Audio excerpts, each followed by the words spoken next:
Mari kita sehati dalam doa sebelum mendengarkan firman Tuhan. Bapa di surga, saat ini kami siap untuk belajar kebenaran firman-Mu. Pimpinlah hamba-Mu yang berbicara dan kami semua yang mendengar firman-Mu. Roh Kudus yang membantu kami semua. Di dalam nama Tuhan Yesus kami berdoa dan bersyukur bersama. Amin.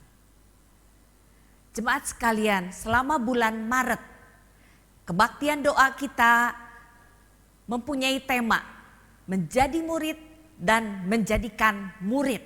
Dan pada malam hari ini kita akan belajar seberapa besar pengaruh personal, pengaruh pribadi dalam kita mengenal Tuhan, percaya Tuhan Yesus dan juga bertumbuh dalam iman kerohanian. Saudara-saudara sekalian, kalau perhatikan gambar ini, berapa banyak anak-anak sekolah minggu dibawa oleh orang tuanya pertama kali untuk mengenal siapakah Tuhan, dibimbing terus untuk akhirnya menjadi anak-anak Tuhan yang sejati. Idealnya orang tua yang membawa anak-anak, memperkenalkan anak-anak untuk mengenal Tuhan. Tetapi kalau kita perhatikan anak-anak remaja, anak-anak pemuda, pengaruh daripada teman, baik teman sekolah, teman di lingkungan mereka berada, teman-teman yang membawa mereka datang pertama kali ke rumah Tuhan untuk mengenal Tuhan, itu sangat besar pengaruhnya. Saudara, kalau kita ingat, saudara kembali mengenang pertama kali saudara datang menginjakan kaki ke rumah Tuhan, pertama kali saudara mendengar tentang Tuhan Yesus sebagai Tuhan Juru Selamat, siapakah yang memperkenalkannya? Saudara sekalian, mungkin orang-orang tua pernah dibawa oleh tetangga untuk ikut komisi Kaleb. Dan juga mungkin saudara punya teman kerja atau sahabat saudara yang membawa saudara, memperkenalkan saudara kepada Tuhan Yesus sebagai Tuhan dan Juru Selamat. Saya pribadi punya pengalaman.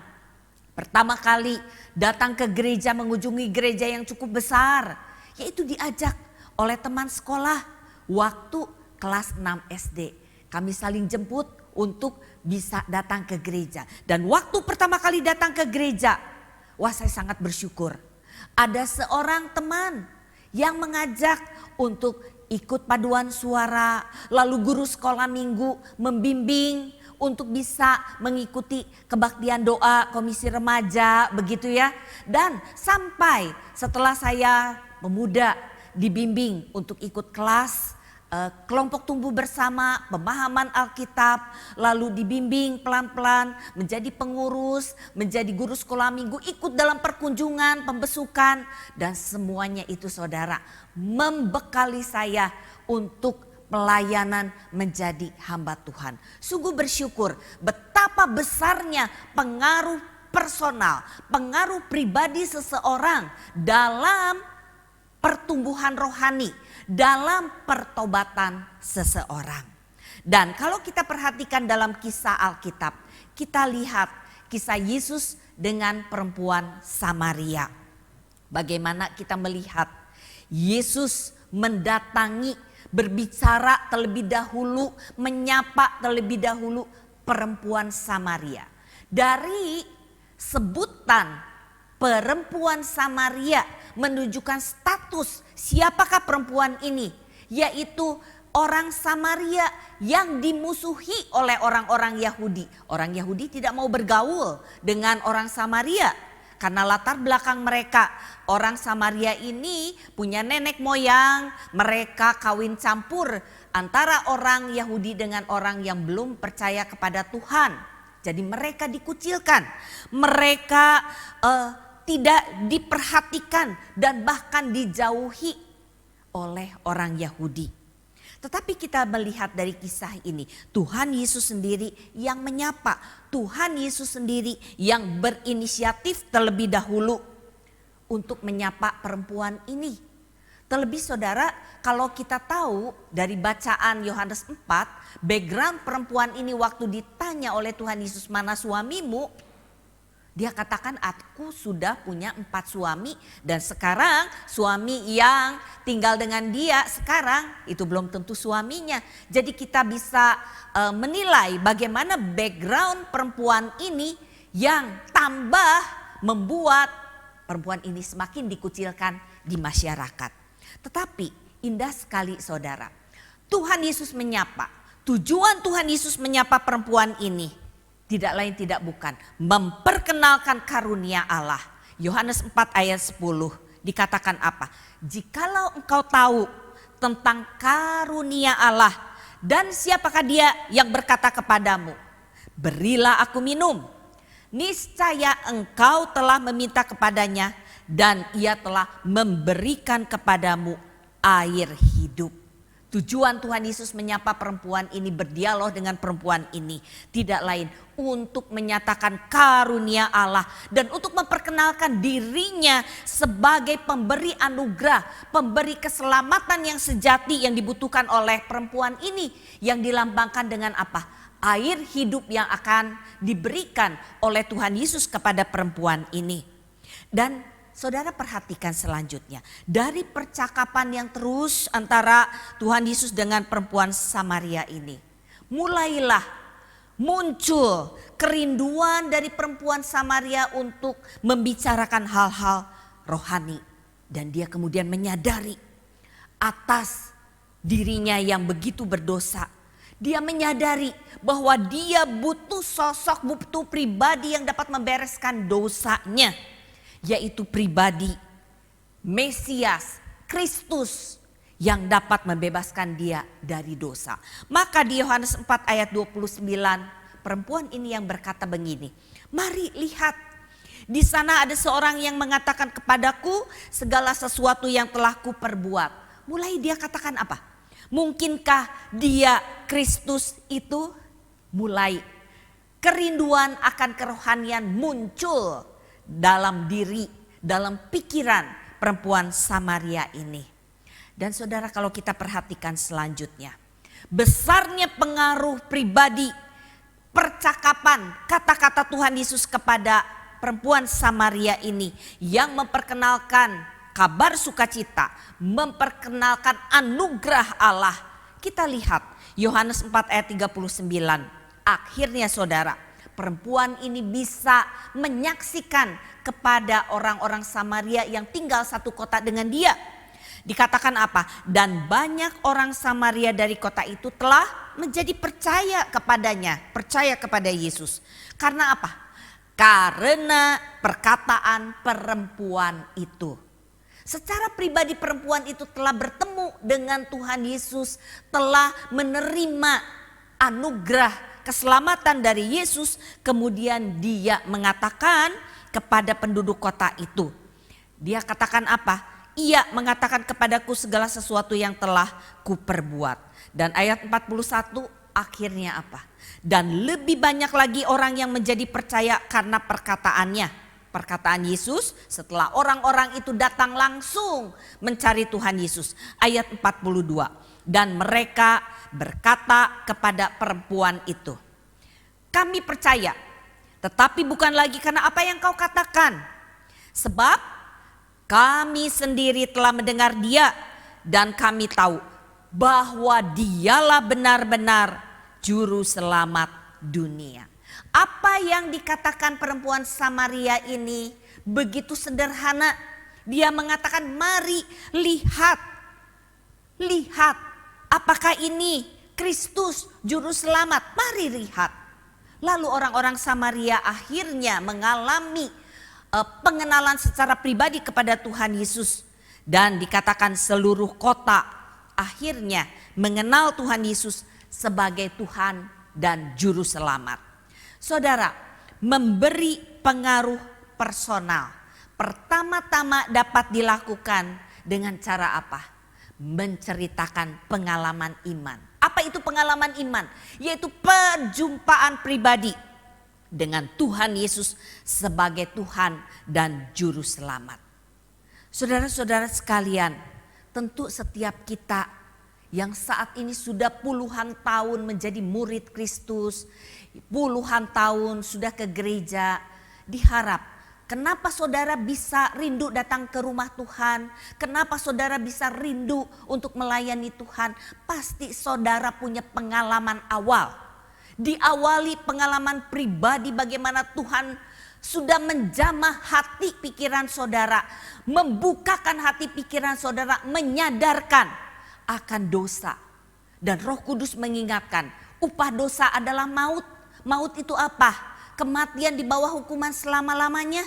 Tetapi anugerah Tuhan, keselamatan yang Tuhan berikan, yaitu Tuhan yang telah mati di salib ini membereskan dosa kita, membebaskan kita dari hukuman maut, hukuman selama-lamanya dalam kebinasaan. Setelah kita mau percaya menerima firman Tuhan ini, bahwa keselamatan di dalam Yesus Kristus, karya Tuhan Yesus dapat membebaskan kita dari hukuman dosa. Kita percaya menerimanya, kita boleh diselamatkan menjadi anak-anak Tuhan. Hidup kita bukan menuju kepada kebinasaan, tetapi hidup kita sekarang yang sudah percaya menuju jalan kehidupan. Itu yang bisa saudara ceritakan. Bagaimana perkataan perempuan Samaria tadi. Ia mengatakan kepadaku segala sesuatu yang telah ku perbuat. Saudara sekalian, banyak anak Tuhan berkata, wah saya gak bisa bersaksi. Saya apalagi gak bisa memberitakan Injil kabar sukacita karena saya belum ikut pelatihan. Betul saudara, memang kadang ada perlu pelatihan. Tetapi paling tidak setiap kita yang sudah mengalami perjumpaan pribadi dengan Tuhan Yesus dalam pertobatan, kita sudah lahir baru. Seharusnya kita bisa menceritakan kasih Tuhan yang telah menghapus dosa kita. Dan bagaimana kita juga bisa bersaksi pengalaman rohani, bagaimana kehadiran Tuhan dalam kehidupan kita setelah menjadi anak-anak Tuhan. Saudara sekalian, hal yang kedua, memberi pengaruh pribadi. Yang kedua, dengan cara apa? Membimbing orang lain untuk mengerti firman Tuhan.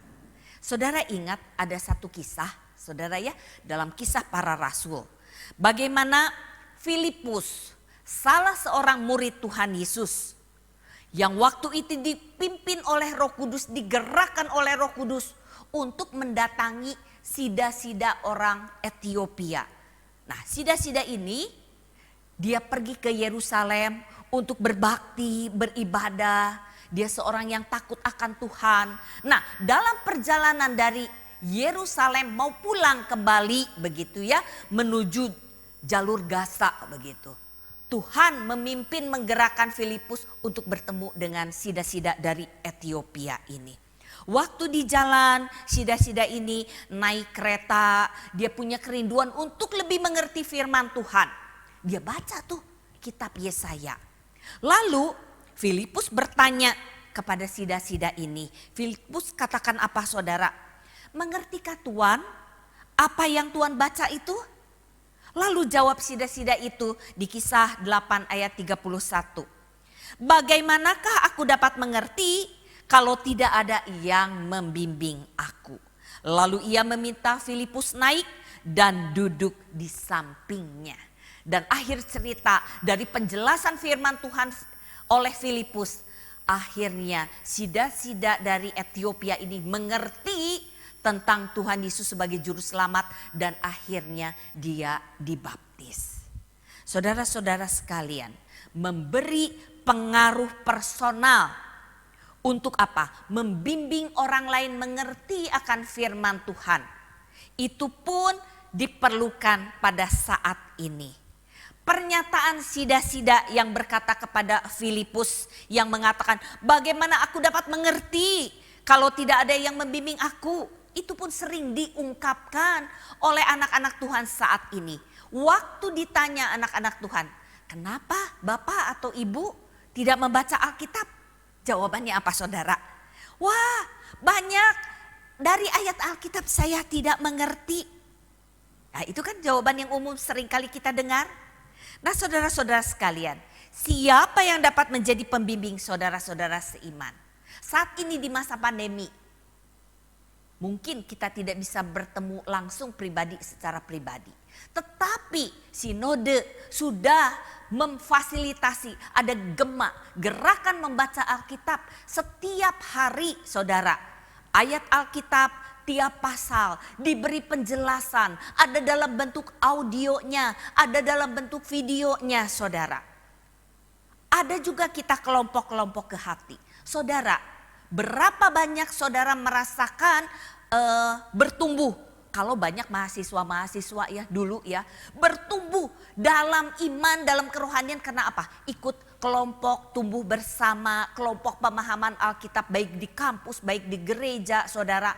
Di kita pun anak-anak muda ada K-pop begitu ya.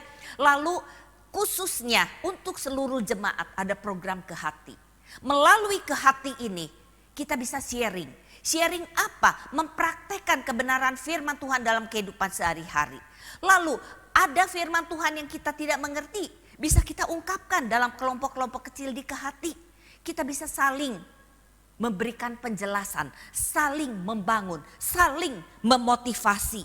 Tetapi masalahnya berapa banyak jemaat gunakan gema dan mau ikut ke hati. Dan juga melalui komisi-komisi saudara, komisi wanita, komisi pasutri, komisi Kaleb. Ada banyak pembinaan-pembinaan firman Tuhan yang dapat menjelaskan bagaimana kehidupan pribadi, kehidupan sehari-hari disinkronkan dengan kebenaran firman Tuhan. Tetapi masalahnya berapa banyak jemaat mau ikut serta gema ke hati pembinaan melalui komisi-komisi. Hal yang ketiga saudara, pengaruh personal untuk membuat orang lain bertumbuh dalam kerohanian bisa dilakukan dengan cara apa? Mempersiapkan atau mengajak keluarga mendengar firman Tuhan. Ini ada kisah yang indah saudara. Ya, bagaimana seorang pejabat yang bernama Cornelius. Dia pejabat dari Italia. Dia mengkondisikan supaya keluarganya bisa mendengar firman Tuhan. Jadi Cornelius mengirim utusan untuk apa? Untuk mengundang Rasul Petrus datang ke rumahnya. Itu satu teladan yang indah saudara. Akhirnya firman Tuhan memberi kesaksian. Cornelius sekeluarga bisa menjadi percaya kepada Tuhan Yesus. Dia orang yang saleh, dia berdoa, tapi bukan hanya kerohaniannya sendiri yang diperhatikan, tetapi kerohanian seisi keluarga. Saudara, dari gambar berikutnya, ini menjadi satu evaluasi untuk kita. Berapa banyak keluarga saat ini bertindak seperti Cornelius, mau mengkondisikan, mau mempersiapkan keluarga untuk bisa mendengar firman, untuk bisa mengenal Tuhan sebagai Tuhan dan Juru Selamat. Saudara, saat ini memang ibadah melalui online ya banyaknya, tapi ibadah di gereja juga sudah mulai.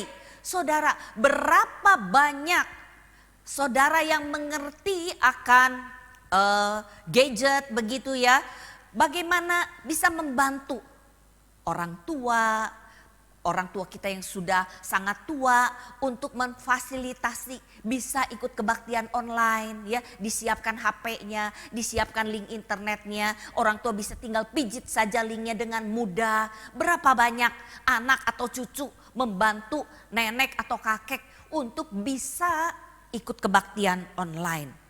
Dan saat ini berapa banyak orang tua care, peduli begitu ya, mendampingi anak sekolah minggu ikut ibadah.